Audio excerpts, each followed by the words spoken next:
Greetings duelists, and welcome to another video. So, by the time of this recording, it has been already 1 week since the debut of Rage of the Abyss in the TCG, and a lot has already been happening in the format. The main takeaway of this format right now is Dominance Impulse and the Mulcharmy monsters are very popular right now. If your deck is a combo deck and cannot play around these 3 cards, then it's not a good format for those combo decks at the moment. I have a regional in 2 weeks, and I have to prepare for that event with these 3 cards in mind.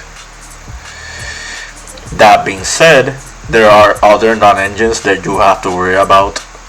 Imperm, Ash, Droll is a really big one right now that a lot of people should be paying attention to. And there's other non-engines like obviously Dimension Shifter is a very important one as well. Dimensional Barrier if you're trying to play like a mid-range deck like Centurion. So right now I'm grasping for straws on the potential options that I have. The Fire King Snake Eye as a Mina deck is the best deck in the format right now, but I don't want to play that deck because playing that deck means I have to deal with all the non-engine that is going to be heavily targeted for it. It's not that I'm not a fan of the deck. I actually do like this new variant of Snake Eyes a little bit more than the one we had last format prior to the September ban list. But that's not the safest option right now, especially if your skill set with the deck is not up to par with it. I was not a Snake Eye player for the past format, so playing it for this current format is not the best one. And this is where like my other more popular options come in.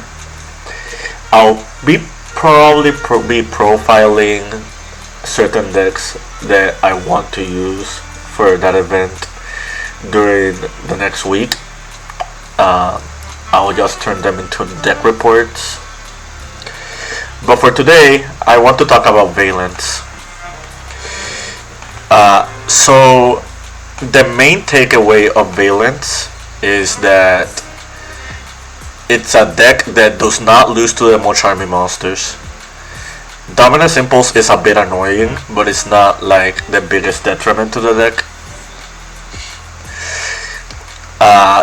The deck doesn't have to worry about Dimension Shifter that much because if you cycle your engine, you can pretty much have a return investment on the cards you make or the cards you use with your engine on the Dimension Shifter, which not a lot of decks have at the moment.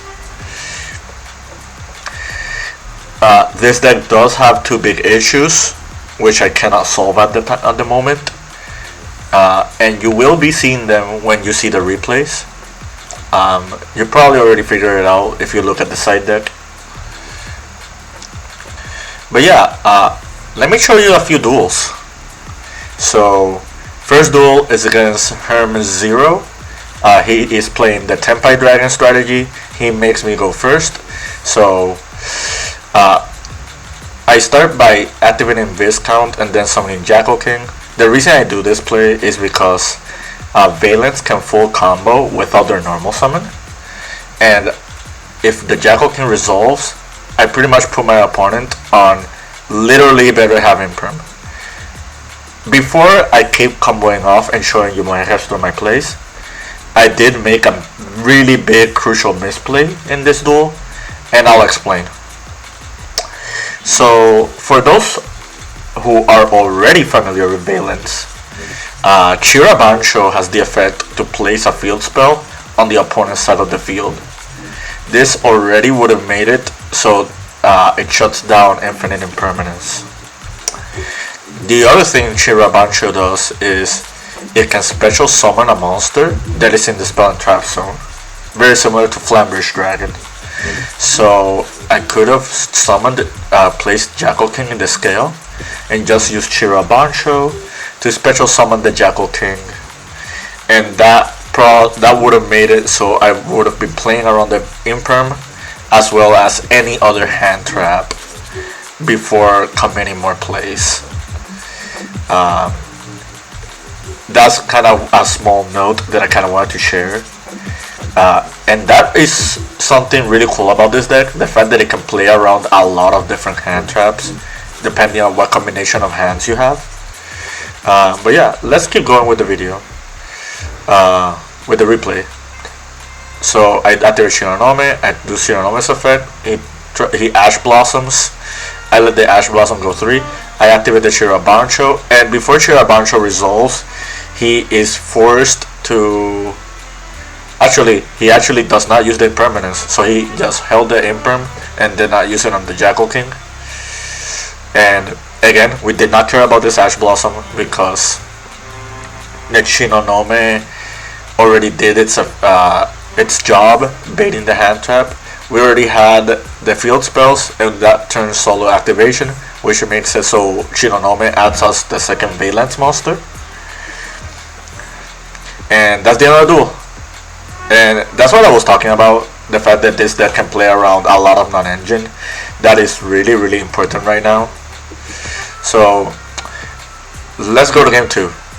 So if you see their hand, you see double Fualos, Shifter, and double Pydra. This hand is ridiculously strong against any combo deck, at least one of the more popular ones. If you're playing against Snake Eye, you shouldn't be losing with a hand like this one.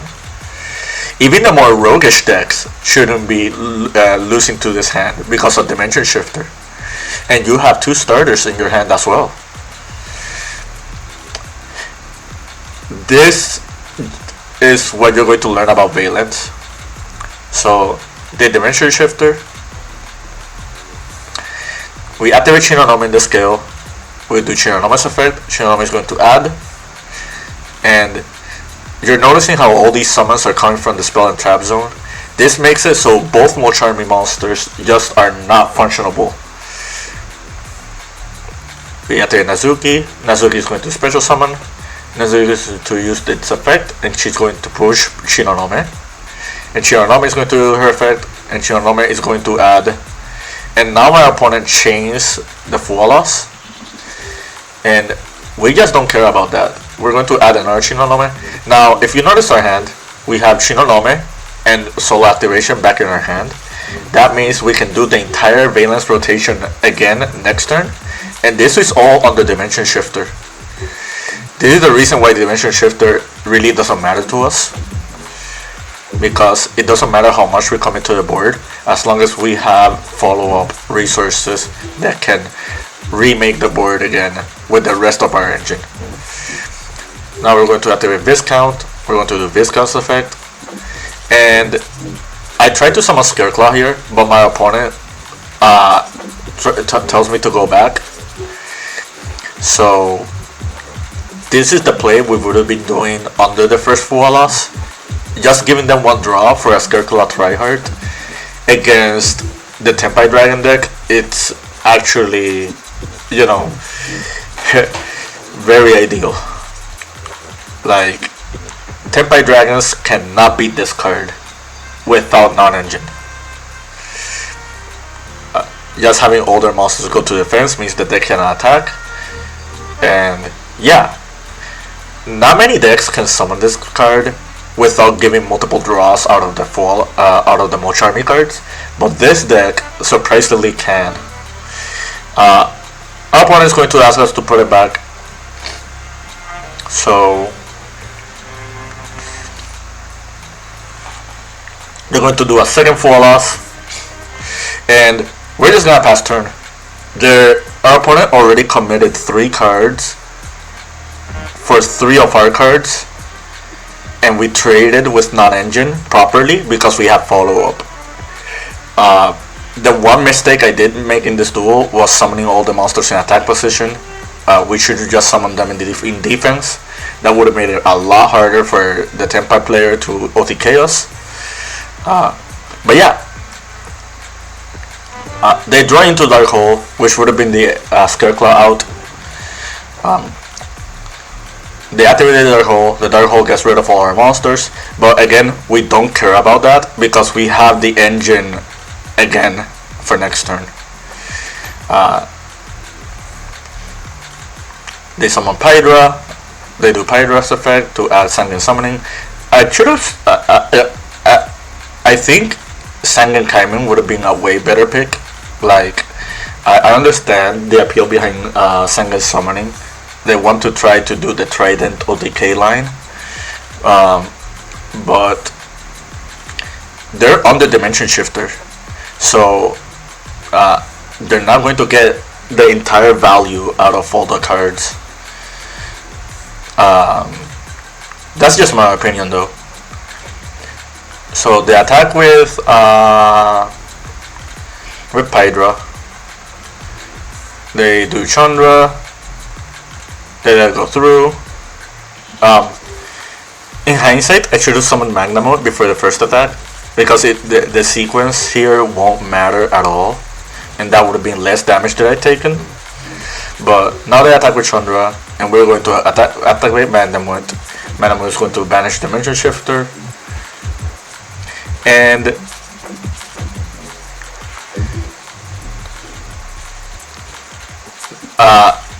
they already know that we have engine for next turn again, so they're just going to scoop.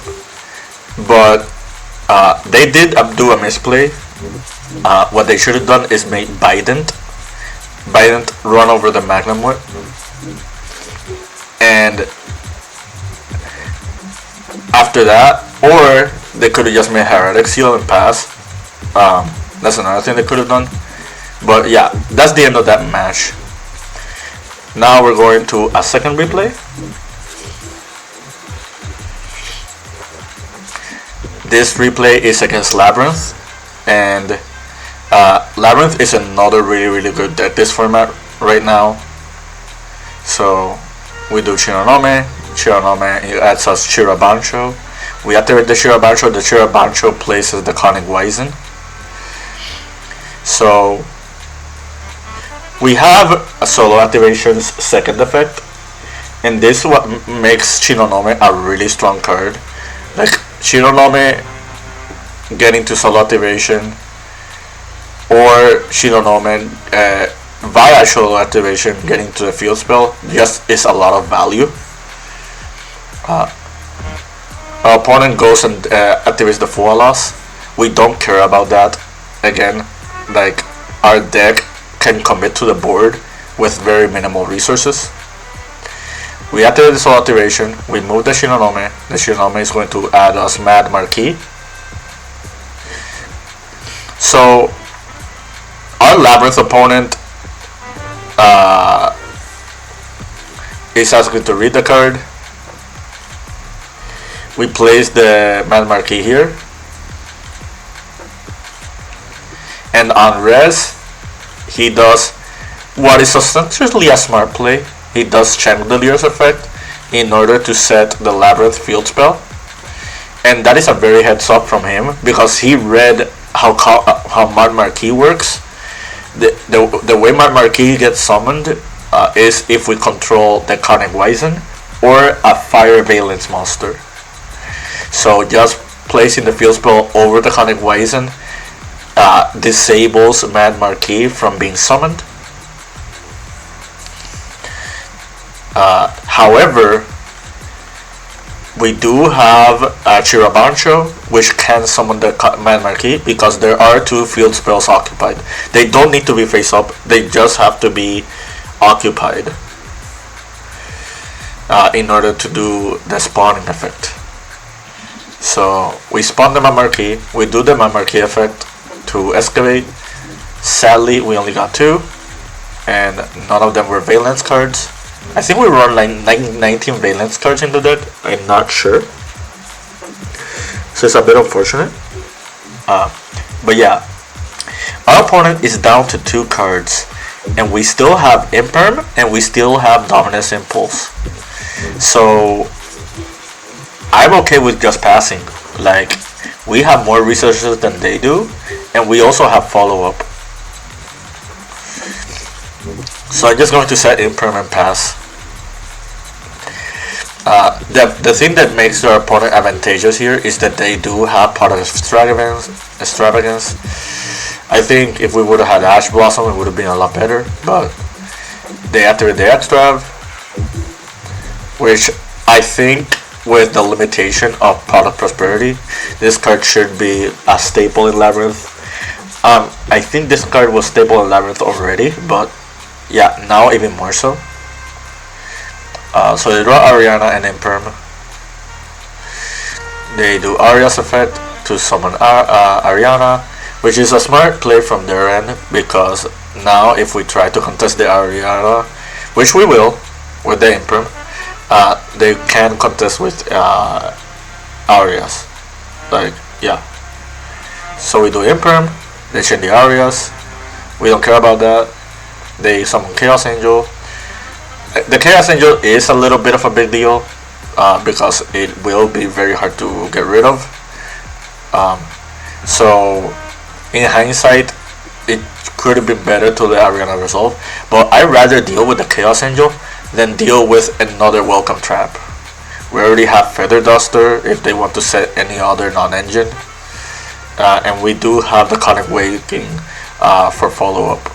And in hindsight, you could say it was a lot better to do it because we do have Dominus Impulse, but I want to be as resource intensive with what I have at the moment.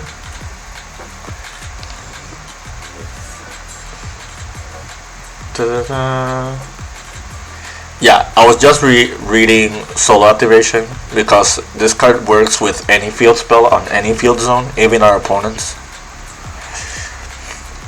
So we draw for turn. We do Feather Duster. They Imperm the Marquee, which is unfortunate. We could have used the Excavate effect from Marquee first to probably give us like a little bit more tools to deal with our opponent's board. But yeah. So them activating Imperm is a really big deal because the Imperm is negating whatever column this card is, and this is our Pendulum column for Vaylantz. This is one small weakness that the deck has. The deck is a little bit harder to play around Imperm, at least the column effect. So that is unfortunate. I have to do plays to like mitigate that. So we tribute someone for Jackal King. We activate Solo Activation. Solo Activation gets Shinonome. We summon Shinonome. Shinonome gets summoned. Shinonome grabs. We got another Solo Activation. And I think I missed out on Solo Activation's effect. Well, actually we can't because there is no field spell anymore. So that's another misplay on our behalf. We go into Artemis and Jackal King goes into SP Little Knight just to get rid of the Chaos Angel. And yeah, it's now SP and a Dream. They summon Arias. And we kind of misplay here. We do chain SP Little Knight. The right play was to let the Ariana resolve because we have the Dominus Impulse for whatever Welcome Trap that they have. So we don't care what they add with Ariana. But we make that mistake, and that makes them summon Arias. They grab Wig Welcome.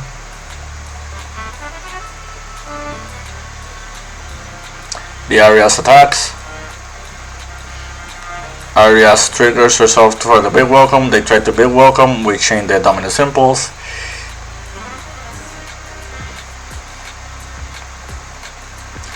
They summon. We get back the Ariana. We get back the SP.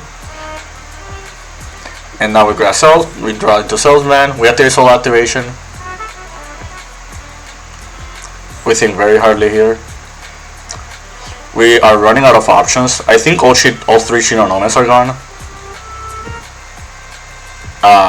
Two of the Shinanomes are gone, but I think all three solo activations are gone. 1, 2, 3. Yep, we ran out of solo activations, so there's no point in spawning Shinonome anymore, especially since our field spells are also gone. So that just makes it so you can summon Scion. Scion gets summoned. Scion tries to deal with Ariana. They activate Big Welcome, and this is another misplay. Even though the Arias is going to come back, we should just change SP Little Knight to the Ariana, because by that not doing that, they trigger their furnishers, and that's the end of the game. So the Labyrinth matchup is not really super hard. It's just learning to trade with resources. Like, Cosmic Cyclone is a really good card for that matchup, and as you can see here, we do main deck the card, so that does put out an advantage. They imperm the Jackal King, they summon Ariana, we do imperm, we do Scion, they Dominus Impulse, we activate Shinonome, and they Trap Trick. They activate a Big Welcome, and tries to do like all the chain links, and that's the other duel. It's really hard to beat Labyrinth once we're in a simplified game state, and my hand was not the best. So on to the next replay. So this is against the Snake Eye Fire King Azamina deck. So we do imperm right here. The main reason we do imperm is because with the existence of the Azamina engine now, which is way more important to resolve now than ever, and if they don't open any Snake Eye starters, this card just pretty much shuts down their turn. They set one and pass, and this is where the main deck Cosmic comes into play. Like, whenever people set on the like farther zones, you have to be wary of imperm, because they could just shut down your cards. So that's why the Cosmic Cyclone is very important. They draw and Lockbird us. We do have the call by for it. Jackal King, we do that. We activate solo activation. We do solo activation. We do Nazuki.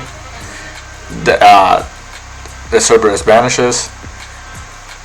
We grab Hoyo, and there's something really cool. Like, we're under Nibiru range. This is specifically for summons, and this Master Cerberus is a 5300 attack because of its field effect. So that's game. Now we go to game 2. Our opponent goes first. Unfortunately, they open Droll Lock again.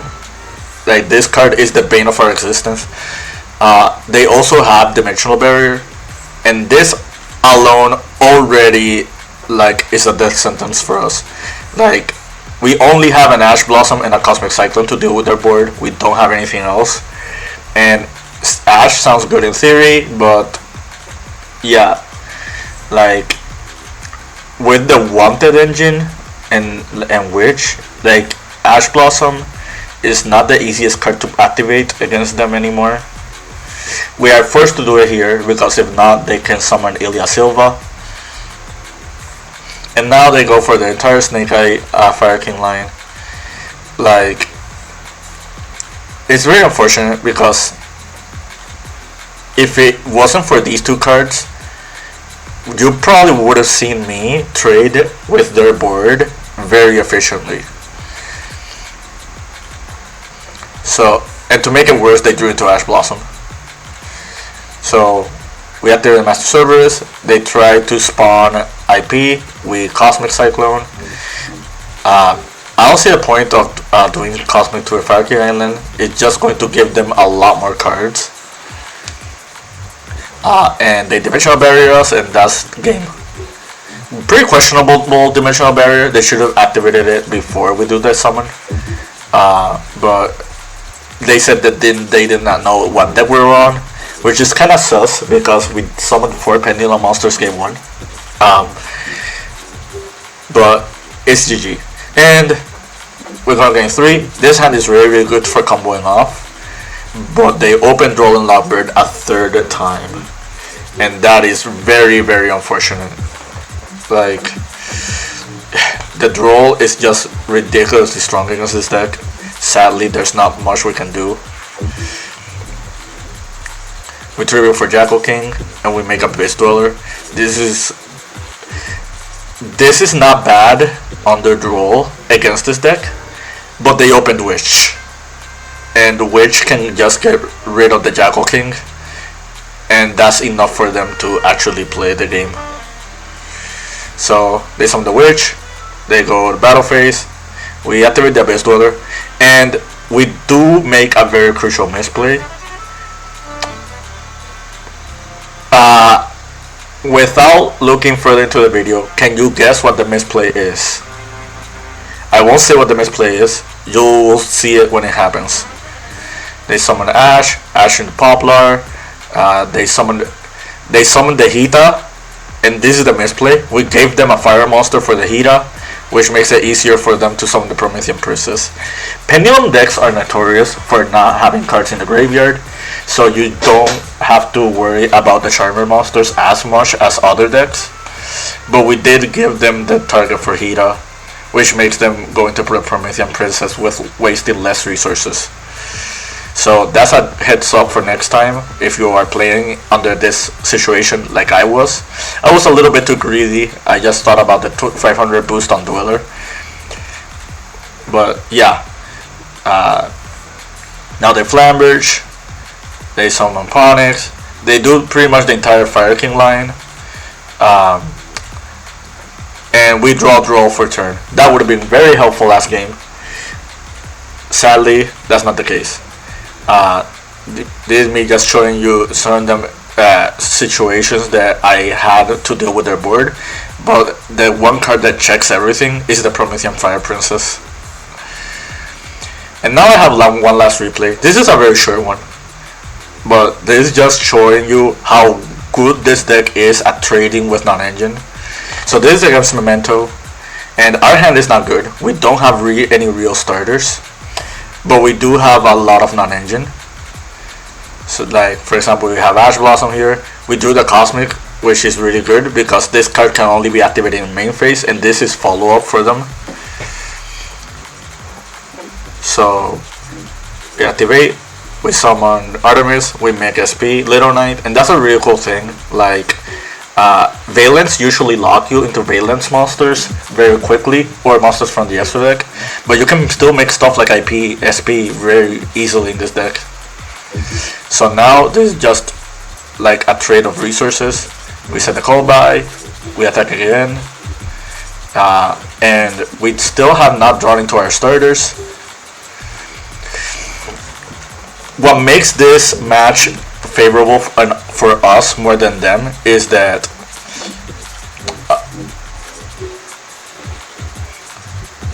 you already saw the deck profile, so I don't need to show it.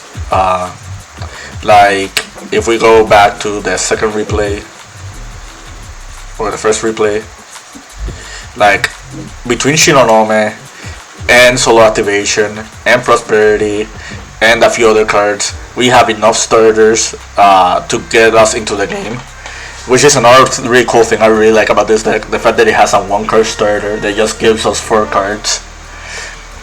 Like, I still don't know if Vaylantz is going to be my choice for my next regional. However, it's a deck that can play Dominance Impulse. It's a deck that plays well into the Mulcharmy monsters. It's a deck that can trade well with non-engine. Dimension Shifter, like as you already saw from this replay, Shifter doesn't hurt us that much either. So yeah, if you want to find a rogue deck that not a lot of people know about and just want to have a competitive edge, give Vaylantz a shot. I can't help you against Droll though. that part you'll have to figure it out yourself. But until next time, I hope you found this informative to your liking and understanding.